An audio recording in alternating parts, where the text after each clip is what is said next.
Hi, and welcome to the Behind the Inspiration podcast. I am your host, Ken Waller.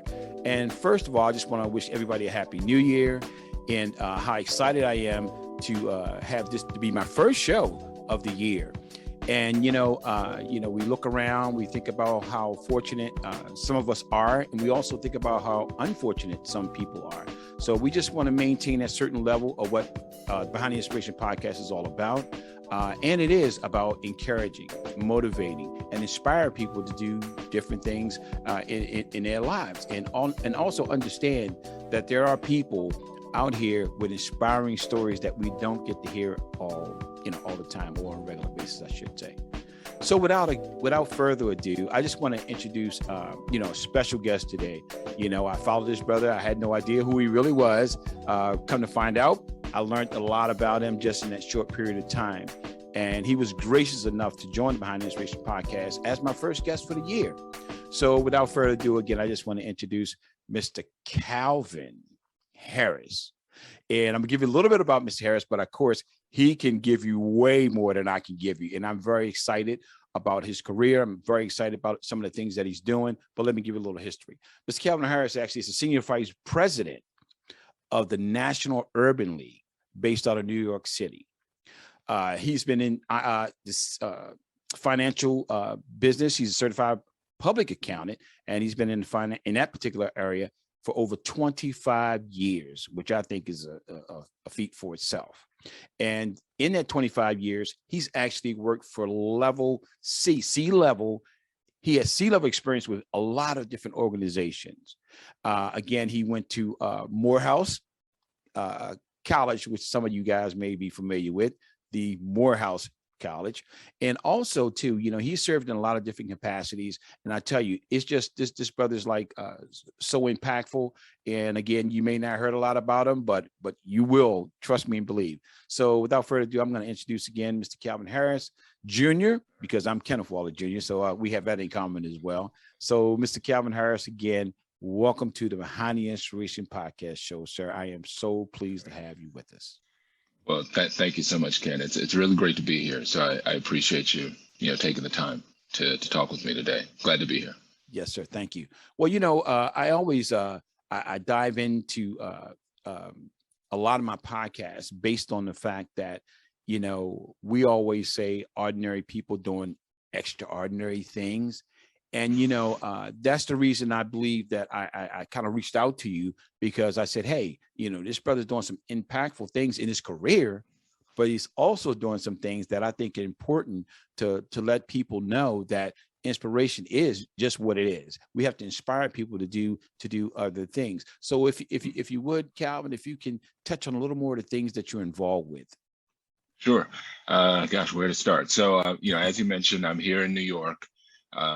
Working as a senior vice president, chief financial officer for the National Urban League. And I've been up here for a little over 2.5 years. July of this year will make 3 years. But I'm a Marylander through and through. Lived just outside of Washington, D.C., worked in Baltimore, Baltimore and Washington areas. So until coming up here, I've always lived in Maryland, except for my years down in Atlanta at Morehouse College. So coming over here was a big step for me, but working for this organization, it's been around since 1910, was just an opportunity that was too hard to pass up on. And I did have to correct one thing in your bio, in the bio, and I know I gave it to you, but I realized as you were saying it, it's 2022, so this will make 30 years of me being in the accounting profession. So the years have flown by. Years have really flown by. But yeah, I happen to be one of those people who was fortunate enough to realize pretty early on what they want to do, what they were meant to do, and it's all pivoted from there. I knew I wanted to be an accountant back in high school.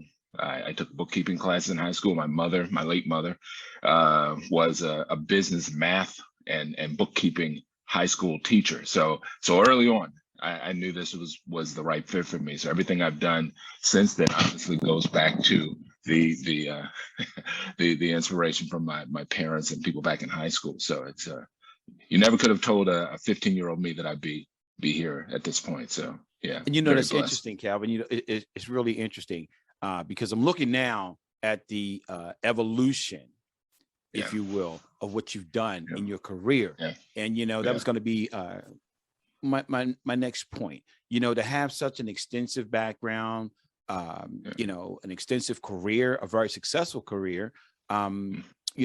What I always ask this question to my guests, so it's not anything like random, but what inspired you? You mentioned a little bit about your mother being a mathematician, and she actually taught math. And, sometimes when you get that, you can't run away. But really, what inspired you to become a CPA, and especially for some of the higher end financial institutions? Yeah.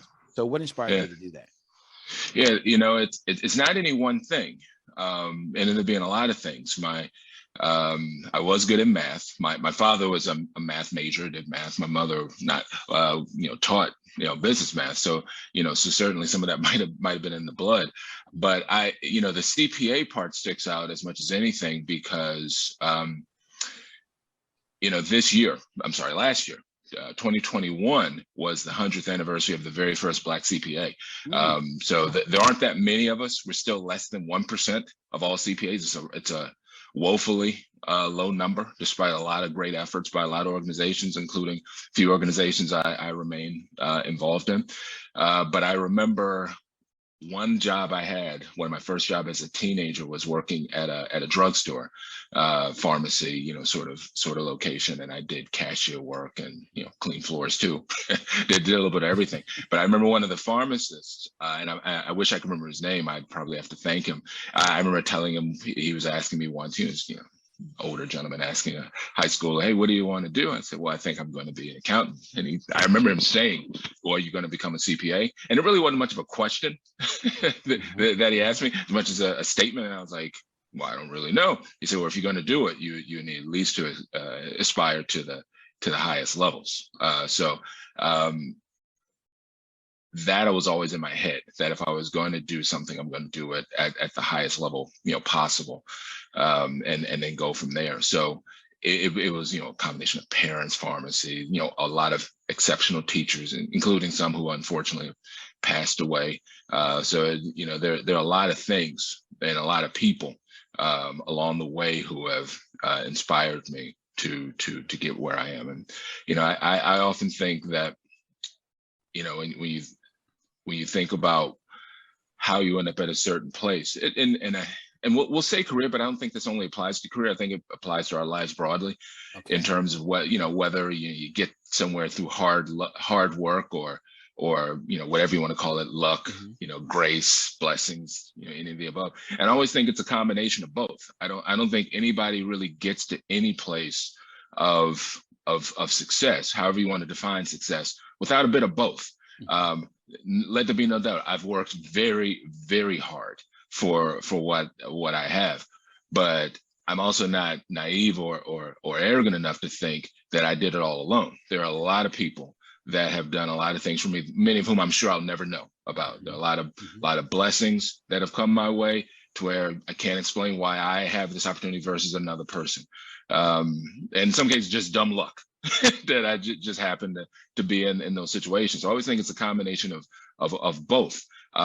You'll never hear me say I just pulled myself up in my bootstraps, because I don't believe that. I don't believe such a thing exists. I think you do have to work hard. Absolutely. But I can think back, and I know I'm going way beyond the question you asked, but during part of when I went to college, went to Morehouse 4 years, but they weren't 4 consecutive years. And there's no harm in however long it takes you to get to college. The only thing is just to complete.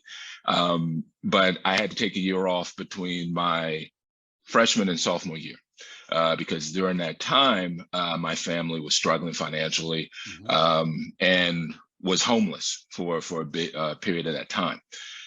Spent about 3 or 4 months in shelters and hotels when I was 19. So I literally went over a 24-hour period from a dorm room at Morehouse to a homeless shelter in a 24-hour period. I can chuckle about it now. Obviously, it wasn't funny at the time, but in many ways that year, 1989, never forget the year, 88, 89, one of the most impactful years of my life, because I learned so much.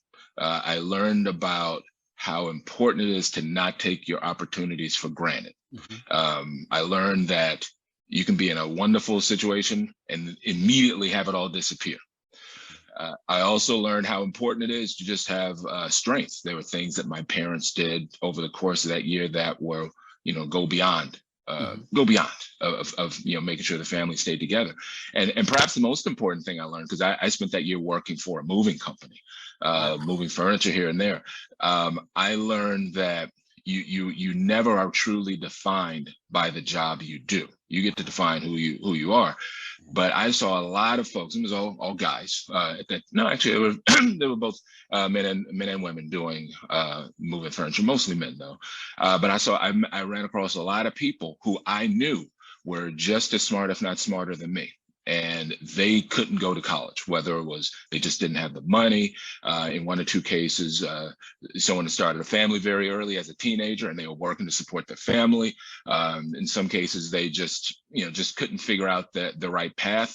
So I was only out of school for 1 year. But to this day, we're talking about, more than 30 years ago. I still remember those folks I worked with, knowing that I got a chance to go back to college, and many of them just never had that opportunity. So I think you can never really forget the opportunities that come your way. Hey, Calvin, if we can, we're going to need to take a little break right here. And when I come back, if you please can continue that conversation, because it's very important, because I think a lot of people aren't seeing or can understand exactly what you're saying, the career versus the blessings and things of that nature. So, again, we're actually, we're going to roll right into that, and I appreciate it. So you're actually watching the Behind the Inspiration podcast show. My name is Ken Waller, and we're with Mr. Calvin Harris, the Chief Financial Officer for the National Urban League. We'll be right back. Hey, and we're back with the Behind the Inspiration podcast show. And our guest today, again, is Mr. Calvin Harris, the Chief Financial Officer for the National Urban League based in New York City. So before we took our break, Calvin was basically expounding on the opportunities that he had and the fortunate opportunities that he had. And we just want to follow up again to pretty much try to dive into that a little bit more before we go on with our next question. So again, Mr. Calvin Harris, thanks for sticking around. And absolutely, you got it. Yeah, thank you. Yeah, well, and again, thank you for letting me expound on this a bit. I do admittedly feel kind of strongly about the thought that no one ever does anything alone without a bit of blessings. Let's stick with that word, because it's a nice one to stick with. Luck sounds a little too arbitrary. That's what I go with. There's no problem saying blessings around here, sir. We could take it all day. Yeah. Absolutely. So I think that those blessings are important to move things forward. But it's also so important to make sure that when they come, that we don't just sit back and think that we don't have to still work on our own end. I mean, we can think of all sorts of stories, whether it's a person that wins the big prize in the lottery, yet ends up broke later, or someone who had something handed to them and they think they don't have to work for it anymore. That there is a price that has to be paid for those blessings. You still have to do your part. So I try to make sure that I do my part. In some cases, I may do more than my part, but I'm well aware, whether it's I remember those guys I work with at the moving company or other places or other people I've met over time or had the opportunity to interact with. I am absolutely clear-headed in knowing that I'm very blessed to be where I am right now. And it's funny. It's funny you would mention that too, Calvin. Is that there's a lot of us. I hate to use that term a lot. There's quite a few of us who actually doesn't realize the impact of their blessing, and the blessings that we have are really to bring us up to a level that we can inspire other people.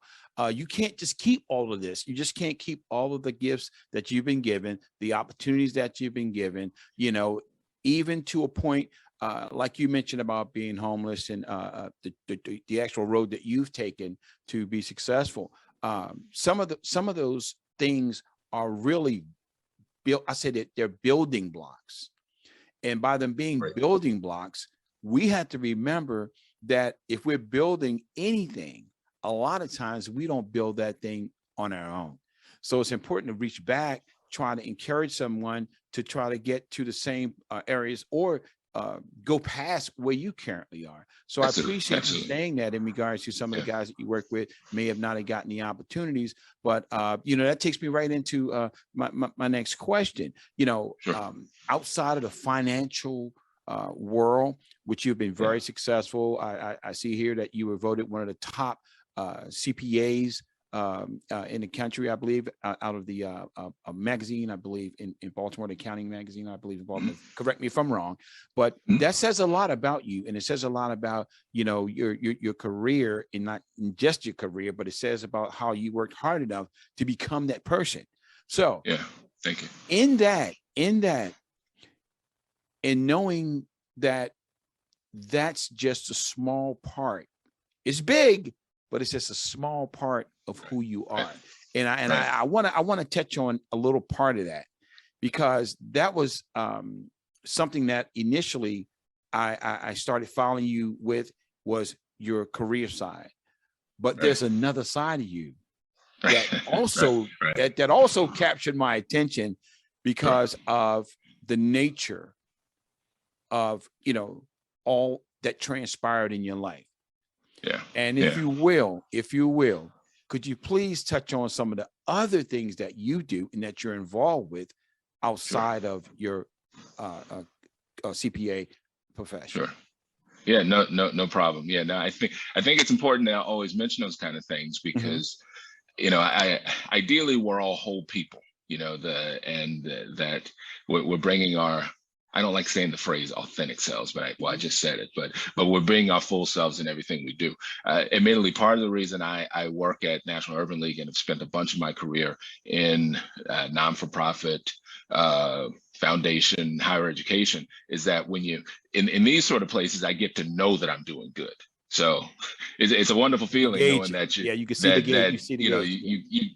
There are literally things that happen every day in my role, to where I know that, hey, I know that we actually help someone directly. So that's just one feeling. Now, the other thing that's certainly worth mentioning is I have a rare disease called sarcoidosis. It's hard to spell, but SARCOIDOSIS. I've had it so long I can spell it that quickly. But I was diagnosed back in 2014. I believe, and for those who aren't aware, it's still considered rare, but I've seen the wonders of the internet make the information a lot more easy to receive. It's an inflammatory disease. Essentially, in many ways, your body is turning against itself, and it thinks that there's a part of your cells that are problematic, and it creates its inflammation. Inflammation is part of what helps our body heal in some cases. But when inflammation happens where there's no actual sickness, then you have problems that can occur. It's most commonly, it can actually affect any organ of the body. And you have to remember that the skin is also an organ. That's why I've got it in my skin, I've got it in my lungs, my eyes, slightly, very, very, very, very, very slightly in my eyes. And those are my lymph nodes. So for some folks, they unfortunately have it in their heart. As you can imagine, that's not very good. It can be fatal. Some have it in their brain. Some have it in their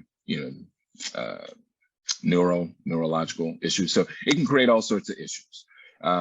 In a pandemic time like now, I fall very easily into the high risk sort of circumstances, to where COVID, irrespective of variant, can affect the lungs. And unfortunately, there have been a few articles about it, but unfortunately, there's so much strange information, it's hard to know for sure. But there's also a potential that even when a person's been vaccinated, I've received 3 shots, that people with my condition, and this also applies to transplant individuals, unfortunately, sometimes. Which I am, by the way, Calvin. When you were saying all the things that you were talking about as far as being careful and things of that nature, I too fall into that line where we have to be extra careful about where we go. It's like you said, especially in a time like COVID. So, I always apologize out front when people say, hey, would you come to this party? Or can you go do this? I really can't. I would love to be here, but you just can't, you know. Yeah. So I'm sorry. You have to be careful. But Kevin, we're going to take a quick break again because we're up against a hard break. And again, when we come back to the Behind the Inspiration podcast, we're going to hear a little more about Calvin and his winning situation with sarcoidosis and how he can help others. Okay. So you're looking and you're listening to the Behind the Inspiration podcast, and we'll be right back. Thank you.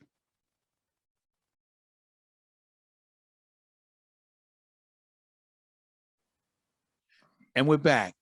Joining us again on the Behind the Inspiration podcast is Mr. Calvin Harris. And before we went to break, Mr. Harris is basically talking about the importance in and the, I don't like to use the term disease, but we all, have to go with the quote unquote way that they talk about it, the disease of sarcoidosis. Again, you probably can't spell it, and I know I can't, but he can. And he can expound on a little bit more about the disease and some of the things and the breakthroughs I would assume that are occurring, as we speak. So Calvin, again, I'm sorry. Thanks a lot again. Yeah, absolutely. Yeah. So for sarcoidosis, there are a number of organizations that support it. The Foundation for Sarcoidosis Research is one of the more prominent ones, and also an organization, at least on the communication side, a website called sarcoidosisnews.com. It's from the company Bio News Services. I'm one of their columnists for them. I write a column twice a month. Actually, at the time we're recording, my latest column just posted today. So if you go to sarcoidosisnews.com and you'll see my column appear there. I've been writing there, since the start of fall 2021. So it's a really great opportunity, and they let me write about whatever I want. Invariably, I talk about sarcoidosis and living with it and how you can make it through. But what I also learned is that, with my disease, with my condition, I actually use condition and disease simultaneously. Thank you. With my condition, I found that it's so important to have a support system of all types. I've actually written about this in one of my columns, and having people you can rely upon. I'm very fortunate. Go back to that whole thing on blessings. Very blessed that I have a doctor I work with at Johns Hopkins in Baltimore. Johns Hopkins, world-renowned hospital.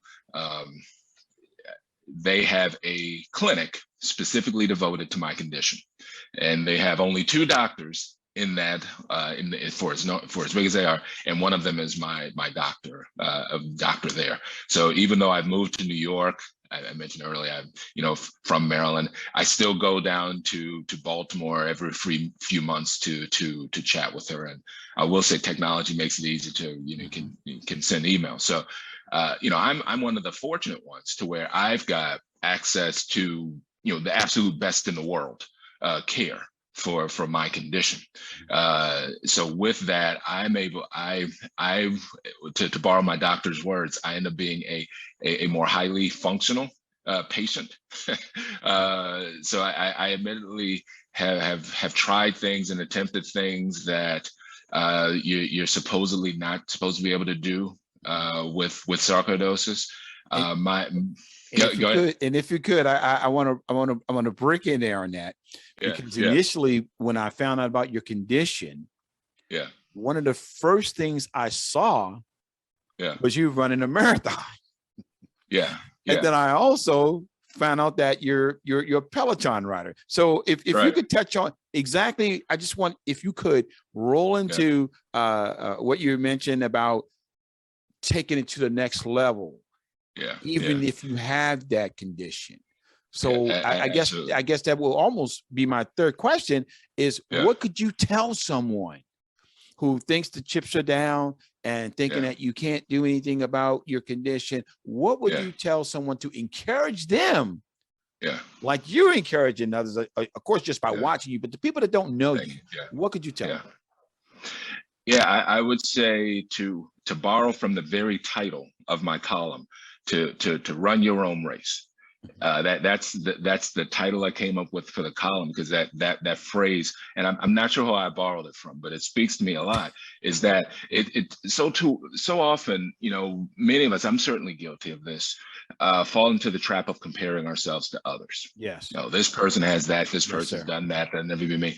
And especially in a world where we've got social media, a lot of times what you see on the screen is not what real life is. Absolutely. Sometimes they have filters up. They have filters up, and you don't really know what you're looking at until you take the filter away. It's not easy. So I say run your own race. So for me, I haven't done a marathon yet, but I am training for one. I have a marathon, 26.2 miles in April. That's the full one. Last year, I did 2 half marathons. And the year before that, I did 1.5 marathon. I've done 3.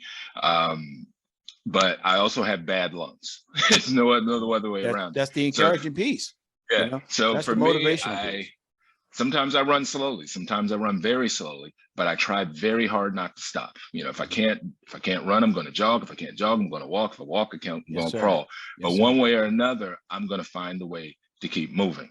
And much to my surprise, I remember when I first told my doctor at Hopkins that I was planning on running a marathon, she had this look on her face of like, no, you're not supposed to do that. But thanks to her, she didn't say no. She didn't say I couldn't do it. Her words, I still remember, were very simple.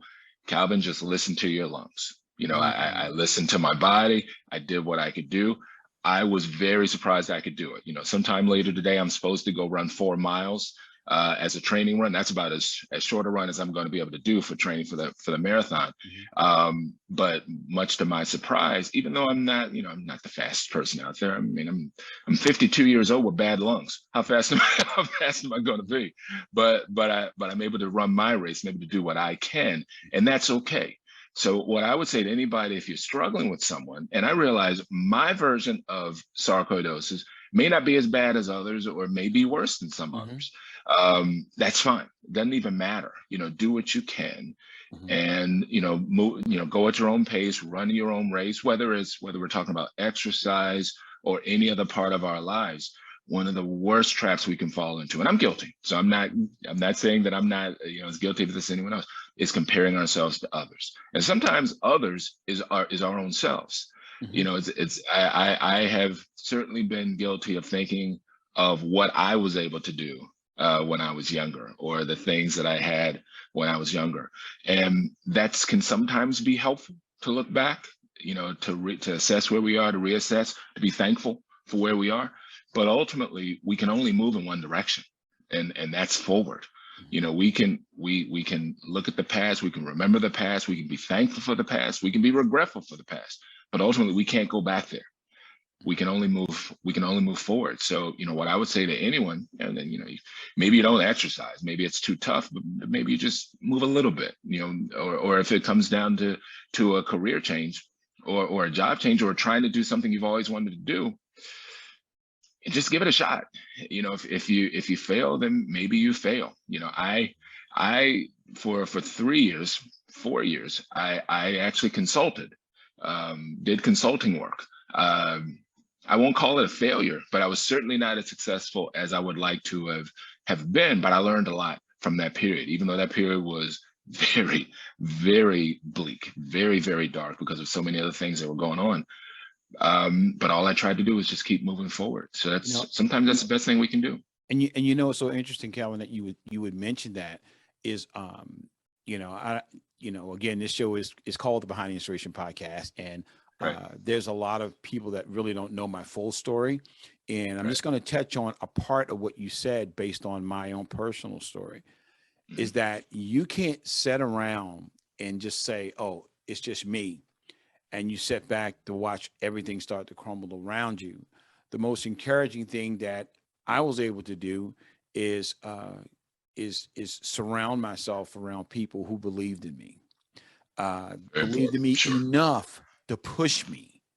So again, everything that you're saying, I can personally, attest to, based on those things that, we as collectively as people It's all about the inspiration. You have to have a certain level of inspiration to move through anything that you have. And you said one thing that was pretty profound. Make the attempt. That's right. You know, that's right. You don't have to be the fastest. You don't have to be the biggest. You don't have to be the strongest, but you have to make the attempt. And the attempt itself makes you a winner.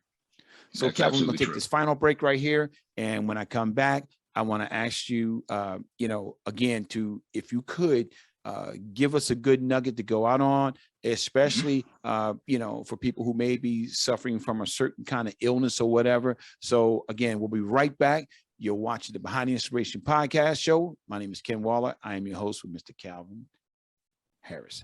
Thank you. Hey, we're back to the Behind the Inspiration podcast show with my guest, Mr. Calvin Harris. And Mr. Harris, before we took our break, we were talking about the encouraging piece of being able to move past your current state. So, we're running against time, but if you could just touch on the importance of being in that space to try to, just get through it and finish it and fight it. It's all about the fight, and what you mentioned in your column, said it all. So again, if you could take us out with an encouraging note to people that not necessarily may have psychosis, but they could be suffering from anything, depression or whatever, because the message is still the same. Oh, that's so true. The message is just the same. Yes, I would say two things. First, run your own race, and then just keep moving. The thing about any sort of discussion, include our discussion here, we talk, and I realize at this point in my life, many would consider me successful, which I appreciate and I find it very flattering. What I always remember were those tough times, 1989 when my family was homeless, and frankly, 2013 to 2014 when I was struggling severely financially, emotionally, and otherwise, when I was trying to consult. And there were some days where I just had to tell myself, just keep moving forward, just keep trying. And, I think about that on the good days and the bad days. I reflect each morning or reflect each night in terms of how things went. And if it's not a good day, and sometimes you have bad days, so, okay, we just put the day behind us, we'll move on to the next one. And it can sound so cliche to say keep moving, but I got to say that's what's worked for me more than anything else, is that when those bad days happen, and they will happen, that just move on to the next one. But when you have those good days, I've been accused of not getting excited enough for those good moments. That's probably true to a bit. I end up being more, even keeled, not too high, not too low. But let there be no doubt, on those good days, I'm very thankful for when they happen, because I know about how rough it actually can be. So just keep moving forward. Great. Hey, Calvin, I tell you, if you would for me, and I really would appreciate it, when you run your marathon or after you run your marathon, please come back on the show, because I want to continue this conversation, because this conversation is so critical and is so impactful that we have to be able to continue this message. So again, Calvin Harris, I thank you for joining the Behind the Inspiration podcast today. You've been an awesome guest, man, and you have a wonderful story, and the story's just beginning, brother, and I know it is. So I just have a lot of faith in you, man, doing what you're doing. You're encouraging a lot of people, and keep doing what you're doing. And again, you're welcome on this show whenever you like. So again, you got a new friend in me. Most certainly be following you. I'll be in contact with you. I'll put your information out on on my website, which is kwallerspeaks.com. And of course, if anyone would like to reach out to Mr. Calvin Harris, all of his information will be in the show notes, along with his bio. So again, folks, thank you very much for joining the Behind the Inspiration podcast. I am your host, Ken Waller. Peace and love.